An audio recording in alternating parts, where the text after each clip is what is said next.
आज MA final राजनीति विज्ञान में आपका जो पेपर है भारत में ग्रामीण और शहरी शासन, इसके अंतर्गत आज मैं आपको भारत में स्थानीय स्वशासन की विशेषताओं के बारे में बतलाना चाहूँगी। भारत में स्थानीय संस्थाएं कोई नया विचार नहीं है। प्राचीन काल से ही भारत में ये संस्थाएं किसी न किसी रूप में विद्यमान रही हैं। वर्तमान काल में ब्रिटिश शासन के द्वारा भारत में 1687 में मद्रास कॉरपोरेशन की स्थापना से स्थानीय स्वशासन का प्रारंभ हुआ था। 1947 में स्वतंत्रता प्राप्ति के पश्चात स्थानीय शासन की रूपरेखा बहुत कुछ ब्रिटिश शासन काल में विद्यमान ढांचे जैसी स्वीकृत की गई, किंतु इन संस्थाओं का निरंतर विकास भी होता रहा। भारतीय संविधान में स्थानीय राज्य को राज्य सूची में रखा गया और 1993 में 2 संविधान संशोधनों 73वां और 74वां, जिसके के द्वारा ग्रामीण और शहरी स्थानीय संस्थाओं को संवैधानिक दर्जा प्रदान किया गया। वर्तमान में भारत की ग्रामीण और शहरी स्थानीय संस्थाओं की प्रमुख विशेषताओं या प्रकृति को निम्नलिखित बिंदुओं में हम समझ सकते हैं। सर्वप्रथम है इसका संवैधानिक स्तर। 1993 में 73वें संविधान संशोधन से संविधान में 11वीं अनुसूची जोड़कर ग्रामीण स्थानीय शासन को तथा 74वें संविधान संशोधन से संविधान में 12वीं अनुसूची जोड़कर शहरी स्थानीय संस्थाओं को संवैधानिक दर्जा दिया गया। दूसरी इसकी प्रमुख विशेषता या लक्षण है राज्य सूची का विषय।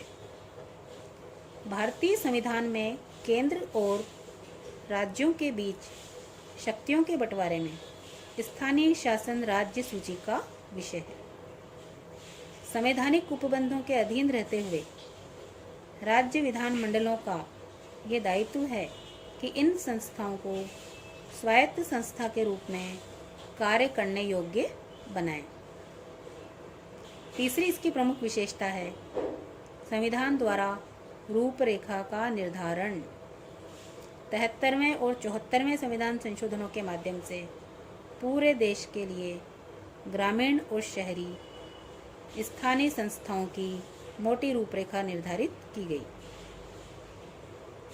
चौथा इसका प्रमुख लक्षण या विशेषता है ग्रामीण तथा शहरी स्थानीय संस्थाएं। भारत में स्थानीय शासन संस्थाएं 2 प्रकार की हैं, पहला शहरी और दूसरा ग्रामीण। ग्रामीण क्षेत्रों के लिए त्रिस्तरीय या 3 स्तरीय पंचायती राज व्यवस्था है। ग्राम स्तर, मध्यवर्ती स्तर तथा जिला स्तर। शहरी क्षेत्रों के लिए 3 प्रकार के नगरीय निकायों की व्यवस्था है। पहला ऐसे क्षेत्र जो ग्राम से नगर बनने की संक्रमणकालीन प्रक्रिया में है, जैसे नगर पंचायत या नगर पालिका। दूसरा छोटे बड़े शहरों एवं नगरों के लिए नगर परिषद और तीसरा महानगरों के लिए नगर निगम। 5वीं इसकी प्रमुख विशेषता है निश्चित कार्यकाल। ग्रामीण एवं शहरी दोनों प्रकार की स्थानीय शासन संस्थाओं का कार्यकाल 5 वर्ष निर्धारित है। 5 वर्ष का कार्यकाल पूर्ण होने पर चुनाव अनिवार्य हैं। छठी इसकी प्रमुख विशेषता है वयस्क मताधिकार।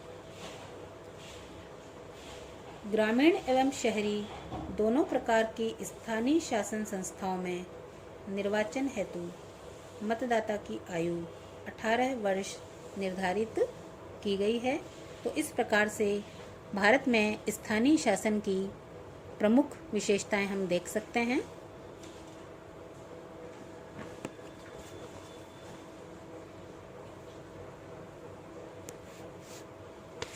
अगली इसकी विशेषता हम बता सकते हैं अनुसूचित जाति एवं जनजाति को आरक्षण।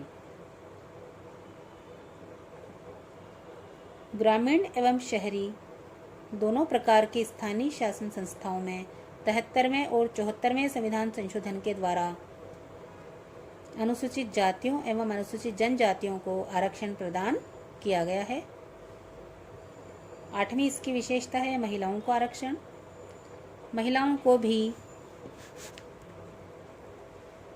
स्थानीय शासन में पूरी भागीदारी दी गई है और 73वें और 74वें संशोधनों द्वारा ग्रामीण और शहरी दोनों ही प्रकार की स्थानीय स्वायत्त संस्थाओं में कुल स्थानों के 1/3 स्थानों पर महिलाओं को आरक्षण दिया गया है।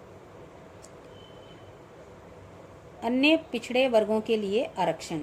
अगर नवी विशेषता की हम बात करें तो 73वें और 74वें संविधान संशोधनों के द्वारा अनुसूचित जातियों, जनजातियों तथा महिलाओं के लिए देश में आरक्षण के प्रावधान आवश्यक हैं। वैसे प्रावधान अन्य पिछड़े वर्गों हेतु नहीं किए गए हैं, किंतु राज्य विधानमंडलों को अधिकृत किया गया कि वे चाहें तो अपने राज्य में पंचायती राज व्यवस्था तथा नगरीय निकायों दोनों प्रकार की स्थानीय संस्थाओं में आरक्षण कर सकते हैं। राजस्थान, उत्तर प्रदेश, मध्य प्रदेश, महाराष्ट्र, हिमाचल प्रदेश आदि राज्यों ने स्थानीय संस्थाओं में अन्य पिछड़े वर्गों को आरक्षण के प्रावधान भी किए गए हैं। तो इस प्रकार से स्थानीय स्वशासन की विशेषताओं की विवेचना के क्रम में जो विशेषताएं आपको आज बताई गई हैं, ये आगे भी निरंतर जारी रहेंगी।